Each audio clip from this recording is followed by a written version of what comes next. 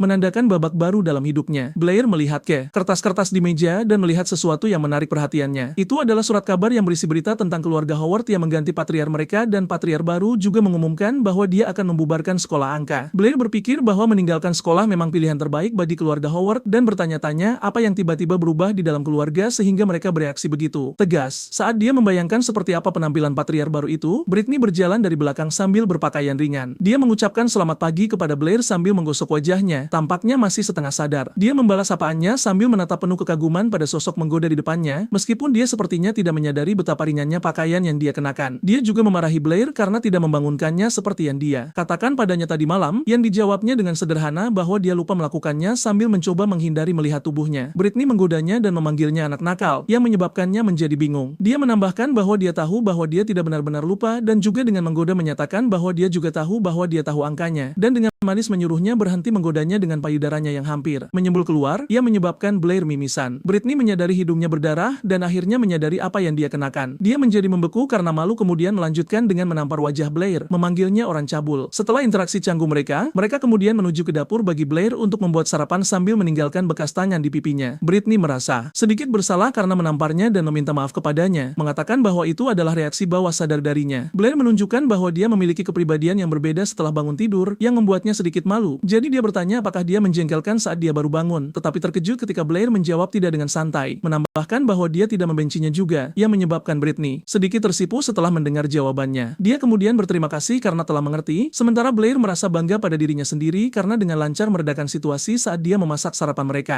Britney bertanya mengapa dia mencampurkan buah merah dengan telur, jadi dia menjawab dengan memberitahunya bahwa dia membuat telur orak-arik. Dia bingung karena dia tidak tahu apa yang dia bicarakan karena itu belum ada di dunia mereka. Dia selesai memasak memasak dan meletakkan telur lezat itu ke piring. Saat dia menyelesaikan hidangan, dia menjelaskan bahwa buah merah itu disebut tomat yang digunakan untuk membuat telur orak-arik favorit semua orang di kampung halamannya. Dia juga ingat bahwa ini juga hidangan yang selalu dia buat. Setelah sarapan, Blair pergi ke kelasnya dan menyuruhnya untuk mencobanya sendiri. Britney memintanya menunggu sebentar, lalu dia menyeka noda di bajunya dengan kain bersih. Blair tiba-tiba terkejut karena dia tidak menyangka dia akan sedekat ini dan mulai tersipu saat membeku di tempat. Dia selesai membersihkan bajunya dan sekarang sudah bersih berkilau. Britney kemudian mengingatkannya untuk berhati-hati saat dia pergi ke sekolah. Setelah Blair pergi, dia ditinggal sendirian di meja, bertanya-tanya apakah telur itu benar-benar bisa dimakan karena penampilannya yang aneh. Dia mengambil sesendok telur dan mencobanya, lalu terkejut dengan rasanya. Aroma telur membuatnya ngiler, dan rasa manis dari tomat yang segar dan menyegarkan membuatnya meringkuk kakinya karena senang. Dia menggigil saat dia menikmati rasa telur orak-arik yang luar biasa baginya. Sementara itu, perut Blair keroncongan di sekolah karena dia lupa sarapan setelah pergi terlalu pagi. Di kelas, gadis-gadis sedang membicarakan kepala keluarga Howard yang baru dan memuji ketampanannya. Mereka juga berbicara tentang orang misterius yang memecahkan 7 jembatan dan mengusulkan angka iblis sebelum menghilang. Salah satu gadis menyatakan dia mendengar dari pamannya bahwa anak laki-laki yang melakukannya seusia dengan mereka dan juga meminta untuk tetap anonim. Gadis berambut pirang itu menyatakan bahwa dia tidak percaya orang yang mengguncang seluruh komunitas matematika seusia dengan mereka, dan jika dia harus menebak, maka orang itu pasti pria tua. Sementara para gadis bergosip di latar belakang, Isabella bertanya kepada Blair apakah dia benar-benar tidak tahu cara mengungkapkan angka iblis. Blair menjawab dengan santai bahwa dia tidak tahu segalanya dan bahwa dia sudah mengatakan semua yang dia tahu. Dia dengan frustrasi membanting tangannya ke meja saat dia menuduhnya berbohong sekali lagi, tetapi seseorang tiba-tiba memberitahunya semua masalah pada Blair. Orang itu adalah Alice yang baru saja masuk ruangan dan menyapa mereka selamat pagi. Dia juga mengirim ciuman terbang ke arah Blair yang mengejutkannya. Isabella bertanya mengapa dia ada di sini karena dia kelas 3 di sini, sementara Blair membalas sapaannya dengan ramah. Anak laki-laki lain memperhatikan dua kecantikan sekolah itu dan menjadi iri dengan keberuntungannya, yang menyebabkan anak laki-laki berbintik-bintik itu juga bertanya-tanya mengapa dia tiba-tiba beruntung. Jasmine juga memperhatikan gadis-gadis cantik itu dan menatap mereka. Alice tiba-tiba mendekati Blair dan bertanya tentang angka iblis yang menyebabkannya menjadi gugup karena kedekatan mereka. Perutnya keroncongan dengan keras sekali lagi karena kegugupannya yang membuatnya malu saat yang lain terkejut. Dia meminta maaf karena perutnya tiba-tiba keroncongan. Alice tersenyum lembut pada rasa malunya, sementara Isabella memanggilnya babi karena sangat lapar sepagi. Ini, Alice mengeluarkan roti yang tampak lezat dan memberikannya kepada Blair. Dia menyatakan bahwa dia tidak sengaja membawa makan siang ekstra dan memintanya untuk membantunya menghabiskannya. Mulut Blair berair setelah melihat roti di depannya. Dia akhirnya pasrah dan memutuskan untuk menerimanya saat dia berterima kasih kepada Alice karena rotinya dan memanggilnya teman baik. Isabella menarik pipinya dan menghentikannya memakan roti yang didapatnya dan memarahinya karena menerima makanan dari orang asing. Blair memberitahu dia bahwa dia mencoba menolaknya, tetapi rotinya terlihat terlalu lezat untuk dilewatkan. Dia menjadi lebih marah dan menyatakan bahwa dia seharusnya bertanya padanya terlebih dahulu untuk makanan. Dia menyanggah dan mengatakan bahwa dia hanya akan memanggilnya babi lagi jika dia meminta makanan. Yang disahut Isabella dengan berteriak padanya mengatakan bahwa dia tidak peduli. Alice memotong percakapan mereka, menyatakan bahwa wajar baginya untuk memberinya bantuan karena dia adalah jenius sekali seumur hidup. Isabella menjadi kesal dengan pernyataannya dan memutuskan untuk memberikan Blair roti tambahan yang kebetulan dia bawa, menambahkan bahwa dia harus mengembalikan roti yang dia dapat dari Alice. Blair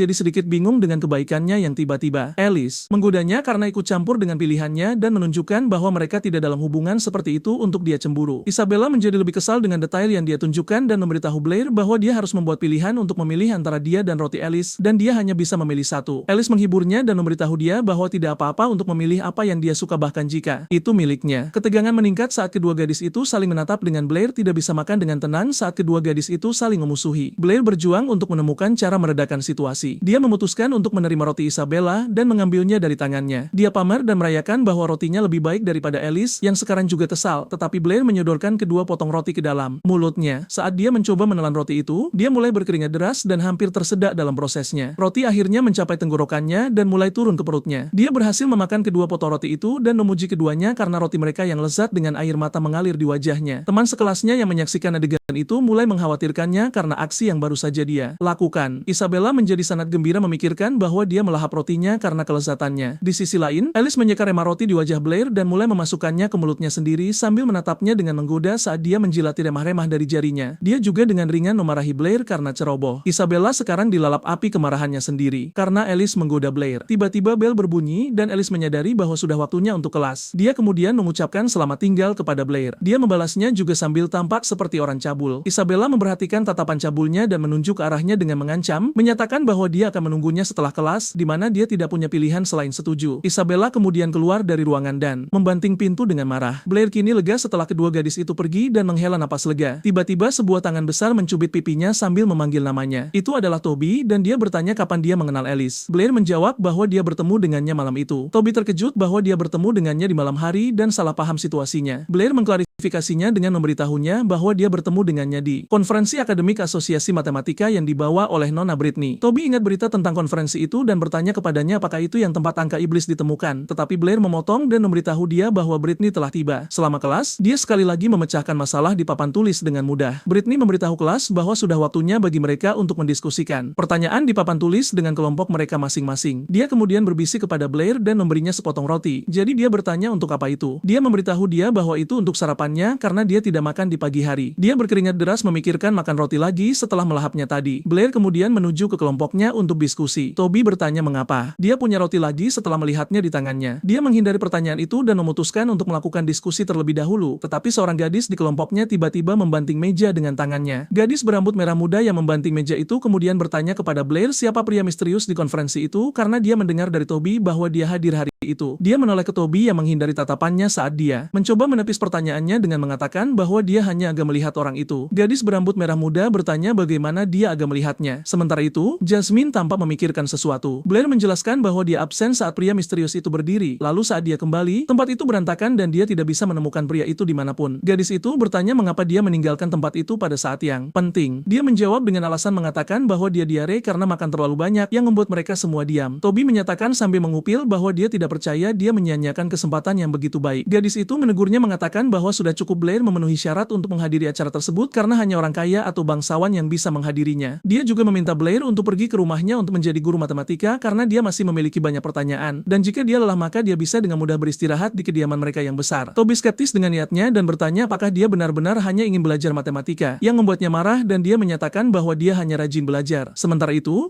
Jasmine menatap mereka dengan tampak kesal. Waktu berlalu dan akhirnya tiba waktunya bagi bel untuk berbunyi lagi, menandakan kelas berakhir. Blair menghela napas panjang setelah berhasil menghindari Isabella setelah kelas dan memutuskan untuk berlatih sihir sementara itu. Tiba-tiba sebuah suara memanggilnya dan bertanya kapan dia begitu tertarik berlatih sihir. Dia bertanya-tanya siapa itu dan melihat sosok berkerudung di depannya, lalu orang itu melayangkan pisau ke arahnya entah dari mana. Saat pisau itu diarahkan ke lehernya, dia bertanya siapa orang yang mengancamnya. Orang di depannya adalah seorang wanita berambut biru yang mengenakan hoodie untuk menyembunyikan identitasnya. Orang ini terungkap sebagai Jasmine dan dia memerintahkannya untuk tidak bergerak karena belati yang dipegangnya sangat tajam. Blair bertanya apa yang mendorongnya melakukan hal seperti itu, tetapi dia memotongnya di tengah jalan. Dia kemudian menyatakan bahwa Blair adalah orang yang memecahkan 7 jembatan dan mengusulkan angka iblis. Jadi dia bertanya-tanya mengapa kekuatan matematika dan sihirnya berkembang pesat. Jasmine berteriak padanya dan menuduhnya menyamar sebagai Blair karena dia memiliki semua bakat yang sebelumnya tidak dia miliki. Blair akhirnya angkat bicara dan memberitahu dia bahwa dia memiliki begitu banyak pertanyaan sampai-sampai dia bahkan tidak tahu harus mulai dari mana. Jadi dia memperkenalkan dirinya lagi saat dia berpikir bahwa dia tidak boleh menyebutkan bahwa dia datang dari dunia lain. Jasmine tiba-tiba menarik pipinya setelah salah mengira bahwa dia memiliki penyamaran. Dia menyatakan bahwa penyamarannya akan terungkap dengan tekniknya tidak peduli seberapa sempurnanya itu, tetapi dia terkejut karena wajahnya masih normal bahkan setelah dia menerapkan tekniknya dengan hanya wajahnya yang sakit sebagai hasilnya. Blair menendang kakinya sebagai balasan, menyebabkannya tersandung dan jatuh ke tanah. Dia panik setelah kehilangan pijakan dan menyadari bahwa dia akan jatuh, jadi dia hanya bersiap menghadapi benturan yang akan datang. Tetapi secara mengejutkan dia berhenti jatuh saat matanya terbuka karena Blair berhasil menangkapnya tepat sebelum dia akan jatuh. Dia tersipu sedikit melihat jarak dekat di antara mereka, meskipun Blair tetap memasang wajah datar yang tidak terpengaruh. Jasmine tersadar dan akhirnya menyuruhnya untuk melepaskan, jadi dia mematuhinya sesuai permintaannya, tetapi sebagai imbalannya dia memerintahkannya untuk tidak mengarahkan sendok yang sebelumnya dia sangka belati ke lehernya. Dia juga dengan tegas menyatakan bahwa dia benar-benar Blair. Jasmine masih bingung dan mengatakan bahwa dia harus melepaskan sebelum yang lain. Setelah Blair melepaskan, dia bertanya bagaimana dia tiba-tiba begitu berbakat dengan sihir dan matematika, dan juga berbicara sangat berbeda dari Blair yang asli meskipun tidak memiliki penyamaran. Dia menjelaskan bahwa dia benar-benar Blair tetapi bukan yang dia kenal, dan bahwa dia hanya terbangun seperti itu setelah mimpi panjang. Blair mulai memberitahunya tentang dunia asalnya dan bagaimana dunianya tidak memiliki sihir tetapi teknologi yang sangat canggih. Orang-orang di dunianya tidak tahu cara menggunakan sihir karena mereka hanya melihatnya sebagai fiksi dan tidak lebih. Tetapi sebaliknya sains dan teknologi di dunia itu meroket bahkan di luar sihir, dan orang-orang dapat menggunakan berbagai kreasi teknologi untuk menyelesaikan tugas yang tidak dapat dilakukan sihir. Mengandalkan teknologi canggih itu, itu, orang-orang mereka juga memperluas penjelajahan di luar planet dan dapat melakukan perjalanan melalui bintang-bintang dan mencapai planet lain. Di dunia itu, dia hanya seorang guru matematika yang merupakan sumber dari semua pengetahuan matematika canggih yang dia ketahui. Selama kelasnya, salah satu gadis yang menyerupai Jasmine mengangkat tangannya untuk mengajukan pertanyaan, jadi dia menghibur gadis itu. Siswa itu bertanya apakah langit bintang benar-benar bisa dilintasi dan jika demikian, apakah ada planet lain di luar bintang-bintang? Dia menjawab pertanyaan itu dengan benar, menyatakan bahwa mereka memang bisa melakukan perjalanan melalui langit berbintang dan bahwa ada juga planet yang tak terhitung jumlahnya di alam semesta. Meskipun dia menjawab dengan benar, siswa itu tetap mengolok-oloknya karena menjadi guru yang payah, yang mempermalukannya sampai dia tidak tahu harus berkata apa selanjutnya. Saat dia mengingat masa lalu, matahari perlahan mulai terbenam di luar gedung. Cahaya dari jendela perlahan meredup sebagai pertanda bahwa bulan akan segera muncul. Blair meminta maaf kepada Jasmine setelah dia memotong masa lalunya yang singkat, mengatakan bahwa dia terbangun setelah cobaan panjang itu dan hanya terbangun dengan bakatnya saat ini dalam matematika dan sihir, dan bahwa dia juga kehilangan sebagian ingatannya yang membuat Jasmine terlihat sedikit khawatir tentangnya. Dia menyelesaikan semua penjelasannya, jadi sekarang gilirannya untuk berbicara, tetapi dia tidak punya apa-apa lagi untuk dikatakan selain dia sekarang percaya bahwa dia benar-benar Blair, yang juga tampaknya berbicara tentang hal yang sama yang dia katakan sebelumnya. Dia bertanya padanya apakah dia benar-benar mengatakan hal-hal seperti itu sebelumnya, dan dia mengonfirmasi dengan mengatakan bahwa dia lebih tertarik pada sains daripada sihir saat itu. Dia juga memberitahu dia bahwa Blair di masa lalu juga berharap untuk hidup di dunia tanpa sihir. Sebagian karena kurangnya bakat sihirnya, gadis itu percaya bahwa Blair menderita amnesia dan meyakinkannya bahwa ia akan membantu memulihkan ingatannya. Blair pun mengikuti sandiwara itu dan berterima kasih atas bantuannya sambil menjabat tangannya. Hal ini membuatnya tersipu malu. Ia panik dan berteriak janji akan mengembalikan ingatan Blair agar ia bisa beristirahat dengan tenang. Sesaat kemudian di dalam akademi, Blair sedang berjalan di lorong lalu berhenti untuk memikirkan sesuatu dengan dalam, tapi tiba-tiba seseorang menyergapnya dari belakang. Ternyata itu temannya, Toby, yang juga mengangkatnya dari lantai. Mereka bertengkar sejenak saat Toby mencengkeramnya erat, namun seseorang mendekati mereka dari kejauhan. Blair menyadari pria itu mengintai mereka dan memintanya untuk memperkenalkan diri. Ia pun berhasil meloloskan diri dari Toby. Toby menusuk hidungnya dengan dua jari. Pria yang mengawasi mereka adalah Senior Fit yang segera dikenali oleh Toby. Toby bertanya skema apa lagi yang ia rencanakan karena ia terlihat sangat mencurigakan, tapi Fit hanya menundukkan kepala dan meminta maaf atas kesalahannya. Kembali ke kediaman, ia menyatakan permintaan maaf yang tulus dan memohon agar dimaafkan atas segala kesalahannya. Para siswa lain melihat kejadian itu dan bertanya-tanya apa yang terjadi. Blair juga bingung dan bertanya apa yang harus ia maafkan karena ia benar-benar tidak ingat, yang membuat gadis-gadis di kerumunan mulai berspekulasi mengapa Fit tiba-tiba minta maaf. Senior Fit menyerahkan sesuatu padanya, menyatakan bahwa saudaranya, sang patriark baru, ingin memberikannya sebagai undangan karena ia akan mengadakan pertemuan penjelasan untuk seluruh komunitas matematika kerajaan malam ini. Saat ia membungkuk pada Blair, ia dipenuhi rasa frustrasi namun tetap menyembunyikannya sambil berusaha membujuk Blair datang ke pertemuan tersebut. Toby menyarankannya untuk tidak pergi karena ia berspekulasi sang senior merencanakan sesuatu yang buruk lagi. Blair berpikir sejenak setelah membaca undangan itu, tapi ia akhirnya memutuskan untuk pergi ke mansion tersebut terlepas dari risikonya. Di pertemuan itu, ruangan penuh dengan orang-orang kaya yang masing-masing sibuk berbincang. Blair merasa terintimidasi oleh mansionnya megah, namun ia tetap masuk karena rasa penasarannya. Tiba-tiba seseorang menjewer telinganya, mengejutkannya dengan rasa sakit. Ia menyadari itu tak lain adalah Isabella yang kebetulan baru saja tiba di konferensi tersebut, dan ia memarahi Blair karena tidak menunggunya di ruang kelas. Nona Brittany juga tiba dan terkejut melihat Blair ada di sana juga. Dengan tubuhnya yang menggoda terlihat jelas, ia memberitahu bahwa mereka mencarinya di akademi tadi. Blair bertanya apakah ia juga menerima undangan. Ia menyatakan ada berita bahwa keluarga Howard akan mengadakan pertemuan malam ini, jadi sudah sewajarnya ia dan hampir seluruh komunitas matematika akan datang, dan hampir semua orang di lingkaran matematika hadir, namun tidak ada yang menerima undangan khusus seperti dirinya. Blair merasa aneh karena hanya dia yang menerima undangan, jadi ia bertanya-tanya untuk apa itu, tapi seseorang tiba-tiba memotongnya dan memainkan telinganya hingga wajahnya memerah. Ternyata itu adalah Alice, yang juga menghadiri acara tersebut, dan ia mengelus telinga Blair yang membuat Isabella marah dalam banyak hal. Isabella melotot pada Alice dan mengatakan bahwa ia jelas-jelas tidak menggunakan tenaga saat menjiwar telinganya, tapi Alice berkata telinga itu sangat merah jadi pasti sakit. Blair menjadi gugup melihat keduanya berhadapan lagi dan bersiap menghadapi dampaknya. Namun Nona Brittany menghentikan pertengkaran mereka dan ia mengajak mereka semua untuk masuk ke ruang pengarahan meskipun mereka masih saling melotot saat berjalan ke venue. Blair tiba-tiba menyadari sesuatu di dinding. Lukisan 7 jembatan telah diturunkan, menyisakan bingkai foto kosong. Brittany menatap bingkai kosong itu dan bertanya-tanya apa yang dilakukan Abel untuk menyelesaikan situasi saat ini. Blair bertanya padanya apakah ia mengenal Abel, karena ia menyebut namanya, namun ia bilang itu bukan hal yang mendalam dan bahwa ia hanyalah teman sekelas Abel dulu, dan Abel juga tadinya akan menjadi guru di akademi namun tiba-tiba menghilang 3 tahun yang lalu. Ia juga terkejut saat mengetahui bahwa Abel adalah kepala keluarga Howard yang baru, yang membuat Blair bertanya orang seperti apa Abel itu. Brittany berpikir sejenak lalu menjawab bahwa dia adalah orang yang hanya memiliki matematika di matanya. Di sebuah ruangan di dalam Mansion, Abel duduk di mejanya sambil melihat beberapa dokumen. Fit memberitahunya bahwa semua orang telah tiba dan menunggunya muncul di venue. Namun Abel hanya memberitahu saudaranya bahwa ia tidak pernah jatuh cinta karena ia tidak tahu bahwa terlambat kekencan meningkatkan ekspektasi pasangan. Ia juga bertanya pada Fit apakah pria yang ia bicarakan sudah datang. Fit menjawab dengan cemas bahwa ada begitu banyak orang sehingga ia tidak yakin apakah Blair ada di sana. Abel meletakkan tangannya di bahu saudaranya dan meyakinkannya bahwa ia tidak seperti ayah mereka, jadi Fit tidak perlu takut lagi. Ia kemudian mengajak Fit untuk pergi ke venue agar mereka bisa memulai babak baru dalam keluarga Howard. Di venue utama, kerumunan orang sedang bersosialisasi. Tiba-tiba seorang pria melihat seseorang di kejauhan, yaitu Howard bersaudara, yang membuatnya mengumumkan kepada semua orang bahwa mereka akhirnya telah tiba. Meski menghadapi banyak penonton, Abel tetap berjalan dengan anggun dan setenang batu, sementara saudaranya berjalan dengan gugup di belakangnya. Orang-orang di venue menatap kepala keluarga yang baru dan menyadari bahwa ia masih sangat muda. Abel memulai pertemuan dengan menyapa para tamu, menyatakan bahwa ia berterima kasih atas kedatangan mereka. Ia memperkenalkan diri sebagai Abel Howard dan membungkuk hormat di hadapan para tamu sambil berterima kasih. Britney menyadari bahwa Abel telah berubah dari 3 tahun yang lalu, baik dalam cara berpakaian maupun gaya bicara. Abel mengeluarkan sebuah buku dari jasnya dan memberitahu hadirin bahwa ia akan langsung ke intinya dengan cepat karena mereka sudah menunggu lama. Meskipun ia menyatakan akan menceritakan masa lalu keluarganya terlebih dahulu. Blair memperhatikan buku yang ia pegang dan bertanya-tanya apa isinya. Abel menyatakan bahwa buku ini berisi catatan dari patriark pertama keluarga Howard yang mengungkap kebenaran yang selama ini telah disembunyikan oleh keluarga mereka begitu lama. Catatan itu menyatakan bahwa patriark pertama mencoba memecahkan misteri 7 jembatan saat itu dengan berulang kali menyusuri 7 jembatan seperti cendekiawan lainnya di masa itu. Meskipun ia tidak menemukan solusi untuk waktu yang lama, sang patriark pertama bertekad penuh untuk tidak menyerah, hingga suatu hari ia menyadari bahwa ia telah berhasil menyelesaikan gerakan tanpa pengulangan. Hal ini membuatnya mengumumkan keberhasilannya saat itu juga dan berjanji kepada semua orang bahwa ia akan mendemonstrasikan langkah-langkahnya keesokan paginya. Sang patriark pertama sangat bangga saat itu, saking bangganya ia tidak memverifikasi temuannya terlebih dahulu sebelum mengumumkannya ke publik. Namun pada malam hari saat ia datang ke jembatan untuk memastikan temuannya, ia akhirnya menyadari bahwa ia telah melakukan kesalahan fatal. Faktanya adalah ia tidak berhasil menemukan solusi, melainkan hanya salah mengingat rute yang diambilnya, yang membuatnya berpikir telah menemukan rute tanpa pengulangan. Ia menyadari bahwa ia akan menjadi bahan tertawaan di pagi hari setelah melakukan kesalahan tragis tersebut, jadi ia bunuh diri karena rasa malu yang besar dan untuk menebus kesalahannya kepada publik, dan di saat yang sama ia juga meninggalkan catatan yang merekam temuan salahnya secara detail dan meminta generasi mendatang untuk mengklarifikasi fakta kepada publik atas namanya. Namun keturunannya tidak mengikuti perintahnya dan malah menyembunyikan catatan itu dari publik, membuatnya seolah-olah sang patriark tidak sengaja jatuh ke air bersama semua bukti yang ia miliki. Mereka melakukan itu semua demi menjaga apa yang disebut sebagai kehormatan keluarga hingga hari ini. Setelah menceritakan kisahnya, Abel berdiri teguh di depan hadirin yang banyak, memberitahu mereka semua bahwa kebenaran tidak bisa disembunyikan selamanya dan keluarga Howard akan menghadapi kenyataan serta kecaman yang akan mereka terima. Ia kemudian membungkuk rendah lagi untuk meminta maaf. Fit terkejut melihat keberanian saudaranya dan mencoba menghentikannya, namun ia segera mengurungkan niatnya. Abel dengan jelas meminta maaf kepada semua orang atas nama seluruh keluarga Howard. Orang-orang di pertemuan itu terkejut dengan pengakuannya dan mulai berbisik-bisik. Blair melihat keputusannya dalam masalah ini dan menyimpulkan bahwa patriark baru ini sangat tegas. Melihat keluarga Howard telah berbohong tentang misteri 7 jembatan, ia terkesan melihat Abel benar-benar mengungkap kebenaran yang akan memberikan tanggung jawab lebih besar bagi generasi mendatang. Namun kehormatan patriark pertama tetap terjaga. Wanita bertopi tinggi bertanya apakah Abel membubarkan fraksi angka beberapa hari yang lalu sebagai penebusan atas kebohongan keluarga. Sang patriark baru memberitahu bahwa itu memang salah satu bentuk penebusan, namun ada alasan utama yang berbeda, yaitu apa yang disebut sebagai angka iblis. Wanita itu bertanya apakah ia masih belum menemukan angka tersebut. Abel menjawab bahwa mereka belum menemukannya, tetapi bukan karena keterbatasan kemampuannya. Ia mengumumkan bahwa hal itu disebabkan oleh fakta bahwa angka iblis itu tidak ada, yang mengejutkan Blair. Tamu-tamu lain memintanya mengklarifikasi apa yang baru saja ia katakan. Abel memberitahu mereka bahwa angka itu tidak ada dalam sistem kognisi matematika mereka yang sekarang, yang juga merupakan alasan mengapa ia membubarkan sekte angka tersebut. Seorang pemuda kutu buku dari kerumunan bertanya apakah angka iblis itu tidak bisa dipahami. Abel mengungkapkan bahwa angka iblis itu sama sekali tidak mustahil untuk dipecahkan, melainkan merupakan area baru yang belum dijelajahi oleh kelompok matematika. Sejauh ini, ia menyatakan bahwa solusi bagi komunitas untuk memecahkan ini adalah dengan bertanya kepada orang yang mengajukan angka tersebut pertama kali, yaitu Blair dari Akademi St. Donna. Kerumunan mulai berbisik-bisik sekali lagi saat mereka bertanya-tanya siapa Blair sebenarnya. Abel melanjutkan pernyataannya dan mengatakan bahwa mereka tidak mengenali Blair karena ia sangat rendah hati dengan penemuannya. Jadi, ia meminta semua orang untuk menyembunyikan namanya. Namun Abel dengan tegas memberitahu bahwa mereka butuh Blair untuk maju dan memimpin mereka demi memajukan komunitas matematika. Britney menoleh ke belakang untuk berbicara dengan Blair dan bertanya apa rencananya. Namun ia tidak dapat ditemukan, tidak ada yang tahu kemana ia pergi tiba-tiba. Fit memberitahu kakak laki-lakinya bahwa Blair sepertinya tidak ada di area tersebut. Abel memberitahunya bahwa ia salah mengira Blair tidak akan mampu menahan rasa penasaran sasarannya dan akan maju sendiri. Namun ia juga menyatakan bahwa Blair akan mendatanginya cepat atau lambat dengan tatapan percaya diri di wajahnya, yang membuat Fit sedikit terkejut oleh pernyataan kakaknya. Kemudian di sekolah, para siswi di kelas sedang menggosipkan sesuatu. Mereka menggosipkan Blair, yang terungkap sebagai orang yang mengusulkan angka iblis, dan orang-orang memintanya untuk mengatasi masalah yang ada. Blair merasa terganggu oleh fakta bahwa Abel berhasil mengalihkan perhatian kepada dirinya alih-alih kepada keluarga Howard. Tiba-tiba, Toby menyenggol sisinya sambil memanggil namanya. Blair merespons dengan cepat dan mengatakan bahwa ia tidak tahu apa-apa meskipun Toby belum mengatakan apapun, namun Toby hanya menunjuk ke sesuatu di depan mereka. Blair menoleh untuk melihat apa itu dan melihat pria bertubuh besar yang juga merupakan profesor sejarah mereka bernama Hang, yang membuatnya panik karena ia tidak memperhatikan. Hang memberitahunya bahwa ia tahu Blair ahli dalam matematika, namun ia bertanya apakah Blair punya masalah dengannya karena ia terus gagal dalam tes sejarah setiap saat. Blair membuat alasan bahwa ingatannya tentang pelajaran itu masih kabur sehingga ia tidak bisa mengingatnya. Hang membanting telapak tangannya di meja yang sangat menunjukkan Blair. Sang guru kemudian memarahinya sambil berteriak bahwa ia masih perlu fokus pada studinya meskipun ia terkenal sekarang. Toby mengangkat tangannya dengan gugup dan memberitahu guru bahwa seseorang mencari Blair. Hang membentaknya karena menyela, namun Toby terus menunjuk ke arah orang yang mencari Blair. Sang guru secara eksplisit menyatakan bahwa tidak ada yang diizinkan menyela pelajaran yang ia berikan, bahkan wakil presiden Kelvin sekalipun. Kelvin muncul dari belakang dan mencengkeram bahunya, lalu menyatakan bahwa dialah yang mencari Blair, yang mengejutkan Hang. Hang mulai meralat kata-katanya dan akhirnya membiarkan Blair pergi. Mereka pergi ke lorong setelah meninggalkan ruang kelas. Seorang pria berpakaian sama dengan Kelvin juga ikut serta. Wakil presiden menyapanya sekali lagi dengan senyum hangat di wajahnya. Blair terlihat pasrah saat menyadari bahwa Kelvin datang kepadanya demi angka iblis. Kelvin menyatakan bahwa dunia luar sedang menunggunya untuk bangkit dan memecahkan angka iblis yang membuat mereka tertekan, jadi mereka tidak punya pilihan selain meminta bantuan. Blair berpikir sejenak sebelum menjawab, namun ia disela oleh pria di samping wakil presiden yang mengatakan bahwa mereka sangat membutuhkan bantuannya dan itu juga tidak merugikannya. Blair dengan belak-belakan memberitahu mereka bahwa ia benar-benar tidak ingin membantu dengan senyum cerah di wajahnya. Sesaat kemudian, Toby sedang terburu-buru dan tiba-tiba membuka pintu yang merupakan kantor Nona Britney, sehingga ia menjadi bingung mengapa Toby begitu tergesa-gesa. Ia bertanya apa yang membuat Toby terburu-buru sementara pria itu mencoba mengatur napas. Toby memberitahunya dengan panik bahwa Blair tiba-tiba dibawa pergi, yang membuatnya khawatir. Sementara itu, di dalam ruang pertemuan di sekolah, sejumlah orang bersiaga di depan pintu. Orang-orang itu semuanya adalah sarjana dan pejabat. Lingkaran matematika yang berkumpul di sekitar Blair memberinya banyak tekanan. Di antara mereka ada 4 wakil dekan akademi dan juga 3 wakil presiden perhimpunan matematika. Blair juga menyadari ada lebih dari selusin diaken asosiasi yang menunggu di luar pintu juga. Ia menyatakan bahwa ia tahu wakil presiden Kelvin berencana menekannya agar setuju memberitahu mereka tentang angka iblis. Kelvin memberitahunya bahwa ia telah merilis masalah yang begitu iblis, yang juga merupakan tanggung jawabnya karena dialah yang memulainya. Blair menanggapi dengan bertanya mengapa mereka begitu cenderung menyebut kebenaran sebagai hal yang jahat. Para dekan sekolah terpancing oleh pernyataannya, namun Kelvin tidak membiarkan mereka bicara. Ia kemudian bertanya kepada Blair apakah angka iblis benar-benar tidak dapat dinyatakan sebagai rasio bilangan bulat, yang ia jawab dengan mengatakan bahwa bukan hanya angka iblis, akar kuadrat dari 2, 3, dan 5 juga merupakan angka yang tidak dapat dinyatakan sebagai rasio bilangan bulat. Ia menyatakan bahwa ada jumlah angka yang tak terbatas yang tidak dapat dibuktikan secara matematis, dan ia hanya bisa memberitahu mereka sedikit. Pria yang tampak dewasa bertanya apa maksudnya, dan juga bertanya sudah berapa abad mereka salah. Blair meyakinkan mereka bahwa ini adalah hal yang sangat normal karena sifat matematika yang terus berubah, dan selama mereka menemukan bukti, mereka dapat memperluas cakupan angka tersebut. Kelvin memohon bantuannya setelah menyadari bahwa Blair benar-benar mengetahui kebenaran tentang angka iblis, namun Blair menolak dan meminta maaf, mengatakan bahwa ia benar-benar tidak bisa membantu mereka dalam hal ini. Ia juga menyatakan bahwa ia tahu apa yang mereka takuti, yaitu pengungkapan bahwa kebenaran yang mereka yakini selama bertahun-tahun akan dipatahkan. Blair memberitahu mereka bahwa rasa takut itu normal, menginformasikan bahwa di kampung halamannya, generasi-generasi sebelumnya juga menantang masalah seperti itu dalam mengejar kebenaran dan pengetahuan. Ia menjelaskan bahwa karena rasa takut akan ketidaktahuan itulah, mereka seharusnya ingin memahaminya dan merangkul kebenaran yang telah dilakukan oleh nenek moyang mereka selama ini. Blair memberitahu mereka bahwa ia yakin komunitas matematika akan mampu menghadapi ketakutan mereka dan memiliki keberanian untuk mengatasi tantangan ini. Lagi pula, himne manusia adalah himne keberanian. Wakil presiden terkesan dengan kata-katanya dan sedikit terkejut. Mereka kemudian tiba-tiba menundukkan kepala padanya, yang sepertinya mengejutkan Blair. Kelvin mengatakan bahwa Blair benar dan meminta maaf atas perilaku kasar mereka. Ia kemudian berterima kasih atas bimbingannya hari itu dan mengatakan bahwa komunitas matematika akan selalu mengingat kontribusinya. Blair mencoba meyakinkan mereka bahwa semuanya baik-baik saja, namun tiba-tiba pintu terlempar ke dalam ruangan. Seorang sarjana terkena pintu yang terbang itu dan tersungkur ke lantai, dan pintu itu juga menghantam kursi di jalannya. Mereka melihat dan menyadari pintu itu terbang dengan kecepatan setinggi itu. Ternyata itu adalah Britney yang tampak murka karena kekuatan sihir besar yang ia lepaskan. Ia juga menyiapkan 2 pusaran angin di tangannya saat ia berdiri di depan pintu dengan mengancam. Britney bertanya dengan menakutkan apa yang mereka lakukan pada Blair sementara ia tampak siap menyerang kapan saja. Blair mengangkat tangannya untuk memanggilnya. Ia kemudian memberitahu bahwa ia ada di sana, sementara Britney menakut-nakuti para sarjana di seluruh ruangan. Blair dengan malu memberitahu bahwa mereka hanya ingin mengobrol dengannya. Britney menjadi tersipu malu setelah menyadari fakta tersebut dan berulang kali meminta maaf kepada para dekan. Kelvin memberitahu bahwa ia mengerti karena Blair adalah murid kesayangannya dan bahwa itu juga sebagian salah mereka karena tiba-tiba membawanya pergi. Britney kesulitan merespons dan hanya berdiri canggung di tempatnya. Setelah semua keributan di ruang pertemuan, mereka berjalan di lorong saat bersiap untuk pulang. Ia memberitahu Blair bahwa ia secara impulsif pergi mencarinya setelah mendengar dari Toby bahwa ia dibawa, karena ia pikir Blair akan disakiti. Blair meyakinkannya bahwa ia bisa menanganinya. Di depan begitu banyak siswa di sekolah, tidak ada yang berani berbuat macam-macam padanya. Britney memberitahunya bahwa ia memiliki pertanyaan yang ingin ia ajukan. Blair bertanya apa yang ia bingungkan. Ia melanjutkan dan mulai bertanya mengapa Blair memunculkan angka iblis untuk menciptakan kekacauan di komunitas matematika. Blair mencoba berpura-pura tidak tahu, dengan mengatakan bahwa ia hanya mengikuti tradisi matematika untuk mengajukan pertanyaan. Ia tidak menyangka bahwa pertanyaan yang ia ajukan akan berujung pada penemuan angka iblis. Namun jawabannya tidak memadamkan rasa penasaran Britney. Ia kemudian mengajukan pertanyaan lain tentang apakah Blair menyukai Isabella sambil memalingkan wajah karena malu.